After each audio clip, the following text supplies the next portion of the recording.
जय गणपति देव, जय श्री कृष्ण। आप सभी को बहुला चतुर्थी की हार्दिक शुभकामनाएं। बहुला चतुर्थी व्रत भादो मास के कृष्ण पक्ष की चतुर्थी तिथि को बहुला चौथ या बहुला चतुर्थी कहा जाता है। इस दिन भगवान श्री गणेश जी का व्रत तिथि है, जिसे संकष्टी चतुर्थी भी कहते हैं। बहुला चतुर्थी का व्रत संतान प्राप्ति, संतान रक्षा और संतान की लंबी आयु और संतान सुख के लिए इस व्रत का पालन किया जाता है। इस व्रत में गौ माता का पूजन तथा मिट्टी से बने हुए शेर की प्रतिमा बनाकर पूजा करने का विधान है। यह व्रत महिलाएं अपने पुत्र के लिए, कुंवारी कन्याएं अपने भाई की लंबी आयु के लिए इस व्रत का पालन करती हैं।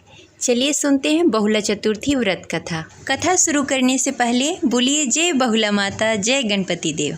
द्वापर युग में जब भगवान विष्णु का श्री कृष्ण अवतार हुआ था, उनके सहायक के रूप में देवी देवताओं ने भी गोप गोपियों के रूप में अवतार लिया था। गौ शिरोमणि कामधेनु भी बहुला नामक गाय के रूप में नंद बाबा के गौशाले में आ गई थी। भगवान श्री कृष्ण का बहुला का भगवान से अपार स्नेह था। बालक श्री कृष्ण को देखते ही बहुला के स्तन से दूध धारा बहने लगती थी। श्री कृष्ण बहुला के उस दूध का पान किया करते थे।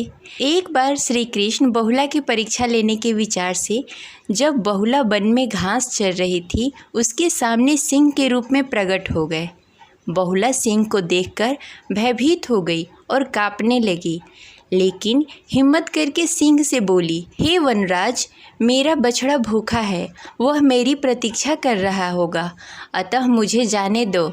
मैं उसे दूध पिलाकर तुम्हारे पास आ जाऊंगी, तब तुम मुझे खा लेना और अपनी भूख मिटा लेना। सिंह ने कहा कि सामने आए आहार को कैसे जाने दो, तुम वापस नहीं आओगी तो मैं भूखा ही रह जाऊंगा। बहुला ने सत्य और धर्म का शपथ लेकर कहा कि मैं अवश्य आऊंगी। बहुला के शपथ पर विश्वास करके सिंह ने बहुला को जाने दिया।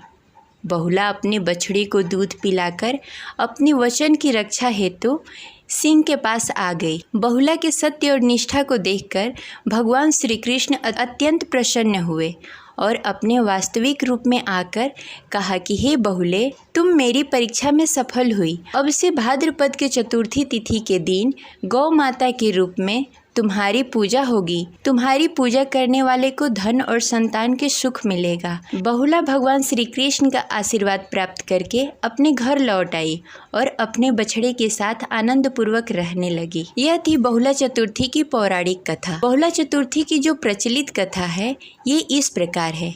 एक नगर में एक ब्राह्मण के घर में बहुला नामक एक गाय रहती थी।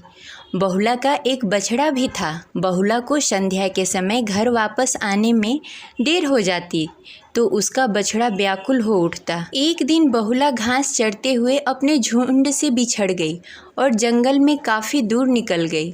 जंगल में वह अपने घर लौटने का रास्ता खोज रही थी कि अचानक उसके सामने एक खूंखार शेर आ गया। शेर से बहुला पर झपट्टा मारा। तब बहुला उससे विनती करने लगी। उसका छोटा सा बछड़ा सुबह से उसकी राह देख रहा है, वह भूखा होगा और दूध मिलने की प्रतीक्षा कर रहा होगा।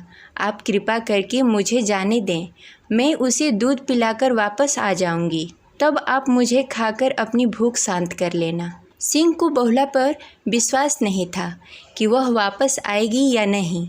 तब बहुला ने सत्य और धर्म की शपथ लेकर और सिंह को विश्वास दिलाया कि वह वापस जरूर आएगी।